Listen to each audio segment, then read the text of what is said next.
Hello, c'est HR, votre chroniqueur. Aujourd'hui, je vais vous parler d'un film Franc-Masia qui est actuellement et totalement incontournable. Il a pour titre The Shadow's Edge, avec un duo de stars mythiques, Jackie Chan et Tony Leung. Et d'ailleurs, je ne sais pas si vous avez remarqué, mais pléthore de critiques ont regardé ce film et ne parlent que de Jackie Chan. C'est là qu'on réalise pleinement les véritables amateurs de films Franc-Masia. Ils ont complètement occulté l'immense star Tony Leung qui se retrouve face à Jackie Chan. Rien que ce détail me laisse perplexe sur bon nombre de critiques qui ont parlé de ce film. Mais bon, passons. Vous le savez, je suis fan de films Franc-Masia, donc naturellement, j'ai été voir ce film. Et je peux vous affirmer, dès mon intro, que j'ai aimé ce film. Naturellement, je vais vous dire pourquoi. Mais avant cela, n'oubliez pas, si vous n'êtes pas abonné, pensez à le faire. Pensez à la petite cloche pour les notifs. Mais surtout, pensez à me mettre en commentaire, tout simplement, votre opinion. Let's go!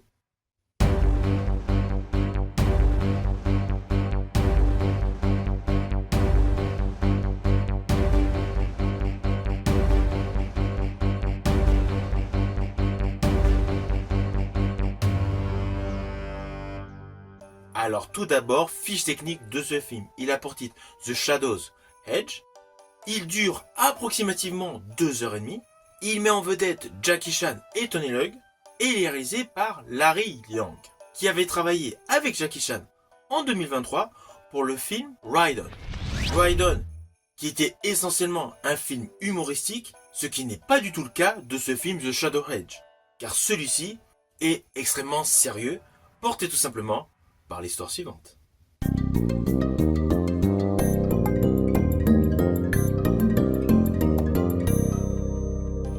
Évidemment, je vais vous le faire de manière simpliste, car ce film est très fouillu et les lignes scénaristiques se développent au fur et à mesure de l'avancée de l'histoire, avec beaucoup d'éléments qui expliquent l'origine story de plusieurs personnages. De ce fait, ne vous attendez pas à une histoire simpliste, mais l'histoire est en béton, elle est cohérente et vous tient en haleine du début jusqu'à la fin.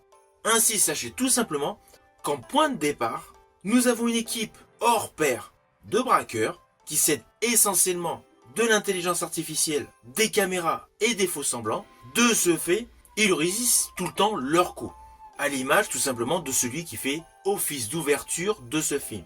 Les policiers ont l'impression de traquer des véhicules, arrivent à un rond-point, en fait, il n'y a rien, ce n'était qu'une chimère informatique. La police étant totalement désarçonnée par rapport à ces nouvelles méthodes, ils sont obligés tout simplement d'avoir recours à un ancien expert de braqueur parti à la retraite. Expert interprété par Jackie Chan. Le fait qu'il sort de sa retraite colle parfaitement, il utilise d'anciennes méthodes par rapport à une équipe de jeunes baignant dans la haute technologie, mais supervisé, contrôlé par un vieux de la vieille, interprété par l'excellent Tony Leung. Alors avant de rentrer dans le cœur de mon analyse, je tiens à préciser quelque chose qui selon moi explique tout simplement pourquoi The Shadow's Edge est un film qui mérite d'être regardé avec attention. Primo, nous avons le personnage interprété par Jackie Chan, un policier extrêmement carré. Toute l'origine story, son personnage est finement travaillé. C'est un vrai renard, un vétéran rusé, tout simplement un homme qui a roulé sa bosse dans les bas-fonds de la criminalité. Implicitement, il est extrêmement expérimenté. De l'autre côté, nous retrouvons le personnage interprété par Tony Leung, qui incarne un antagoniste effrayant, glaçant. C'est un tueur, très méthodique, sachant manier l'arme blanche avec une dextérité affolante. Ne vous attendez pas à un personnage raffiné. Il est brutal. On est loin de sa posture qu'il avait dans le film L'Amant. Ainsi, ce film offre une dualité intéressante au cinéma d'action au polar chinois. Nous avons un flic vieillissant et un criminel chirurgical. Oui, je précise bien chirurgical, car ces coups de couteau ne sont jamais au hasard sur le corps humain. On a donc la sagesse usée et la violence froide. Deux personnages totalement antagonistes pour le plus grand plaisir des spectateurs. En ce qui me concerne, c'est vraiment le point que j'ai apprécié dans ce film. Car in fine, tout ce qui est action, enquête, on l'a vu pléthore de fois au cinéma. Même si là, c'est brillamment interprété et réalisé. Mais l'atout principal de ce film est indéniablement ce contraste du policier et du criminel, joué par un duo d'acteurs extrêmement talentueux.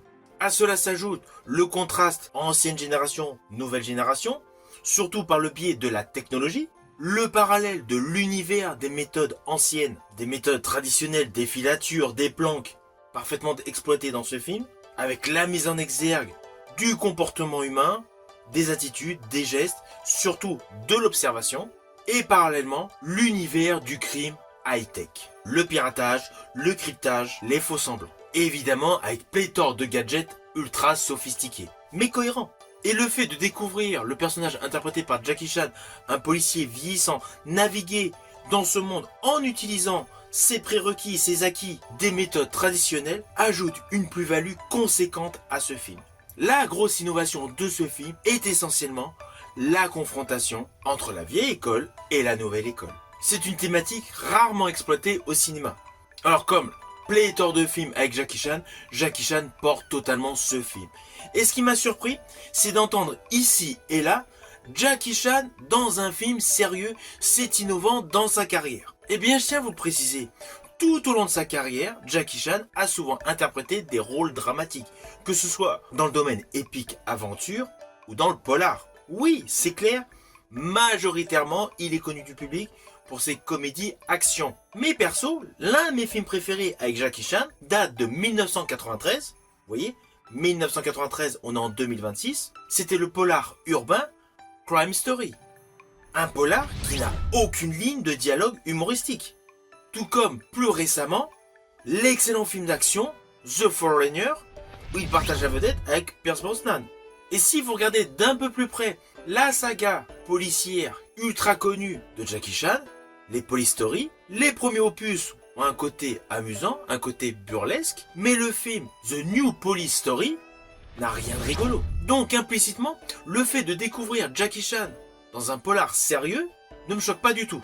Et justement, il le porte avec véracité. Son rôle est totalement cohérent. Nous savons tous que Jackie Chan a vieilli. Et justement, dans ce film, il ne joue pas un héros invincible. Il a du vécu, il a eu la souffrance, il a des remords. D'ailleurs, plusieurs flashbacks précisent certains de ces remords qui malheureusement surgissent du passé pour le rattraper aujourd'hui dans l'histoire.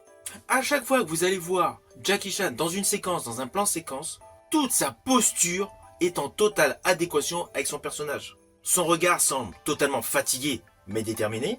Il a une démarche beaucoup plus pesante.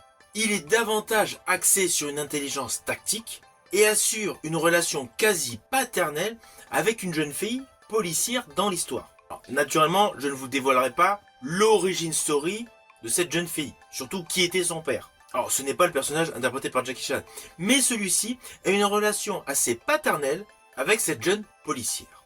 Du coup, dans ce film, son personnage est à la fois vulnérable, mais surtout indispensable. Il y a certes de l'action, des effets visuels high-tech, mais c'est un film exigeant émotionnellement. Et d'ailleurs, ce petit détail est rarement visible dans des action movies. La dernière fois que j'avais remarqué ce type de détail, c'était dans l'excellent Ragging Fire avec Donnie Yen. Alors oui, je vous ai parlé de différents flashbacks. Ne pensez pas que des flashbacks dans ce film sont là uniquement pour compenser du vide. Loin de là. Ils sont là tout simplement pour apporter un plus à l'origine story des personnages principaux. Naturellement, ce sont essentiellement des souvenirs traumatiques. J'estime que cela apporte davantage une âme au film. Alors oui, vous avez donc entendu ici et là, Jackie Chan est exceptionnel dans ce film. C'est clair, c'est indéniable, il est exceptionnel. Il assure même des combats de folie. Je reviendrai là-dessus plus tard.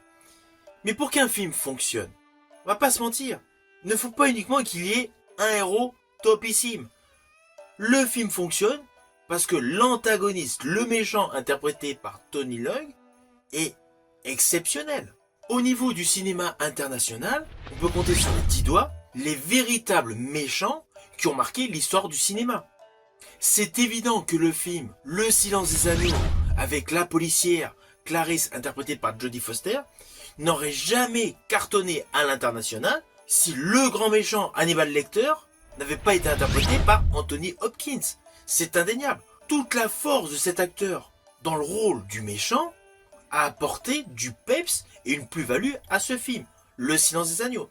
Et bien dans ce film, The Shadow's Edge, c'est la même chose. Le personnage interprété par Tony Leung est tellement glacial, psychotique, cruel et imprévisible que cela en fait un véritable méchant haut de gamme. En ce qui me concerne, j'estime que Tony Leung est impérial. Lui qui a assez souvent interprété des personnages classiques, raffinés, romantiques, dans ce film joue le rôle d'un véritable prédateur, sans aucun état d'âme. Sans aller dans la surenchère, il ne surjoue pas. Il ne s'agite pas, il attend, il observe, puis il frappe. Sans son personnage, le film perd l'un de ses atouts majeurs. Car ce film est essentiellement basé sur Jackie Chan, humanisé, vulnérable, et Tony Leung, glacial meurtrier, extrêmement méthodique. C'est ce qui donne l'intérêt principal de ce film. Alors attention à ce que je vais dire, cela peut s'apparenter à un spoil, mais c'est plus un détail visuel. Je ne vais aucunement vous gâcher le plaisir scénaristiquement. Sur la totalité de ce film, il y a une scène, selon moi, qui résume tout simplement l'entité de ce film. C'est le moment où le personnage interprété par Jackie Chan, celui interprété par Tony Leung et la jeune policière, mangent ensemble.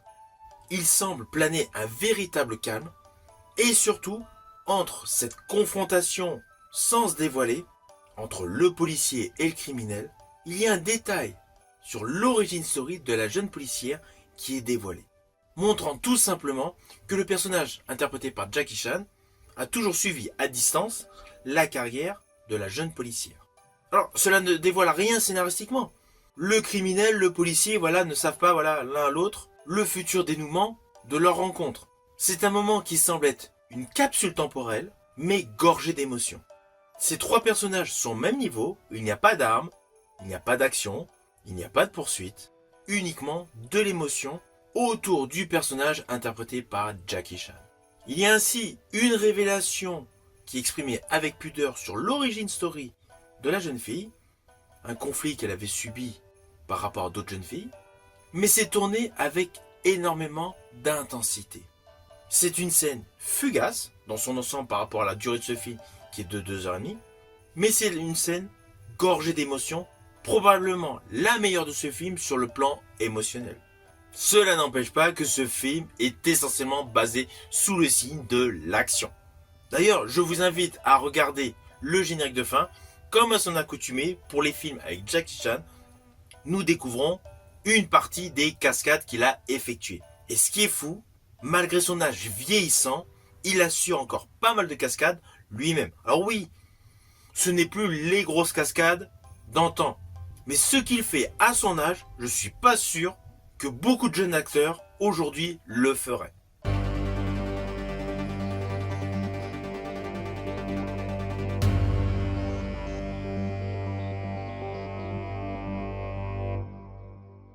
Alors au final, naturellement, c'est un film que je vous invite à découvrir au cinéma. Il est essentiellement pour tous les fans de films asiatiques. En plus, on y retrouve deux superstars chinoises, Jackie Chan et Tony Leung. Tony Leung qui est beaucoup trop oublié de beaucoup de critiques, tant dans la presse que sur les réseaux sociaux. Le film est un véritable cocktail d'action, d'émotion et de tension. Il y a une véritable confrontation morale, une origin story qui rend cohérent tout ce qui s'y déroule, et surtout, un final sans vous le dévoiler, qui ouvre en grand une potentielle suite. Si vous allez voir ce film, n'hésitez surtout pas à revenir sur ma chaîne pour me mettre en commentaire votre opinion. Je vous dis à bientôt pour une prochaine vidéo.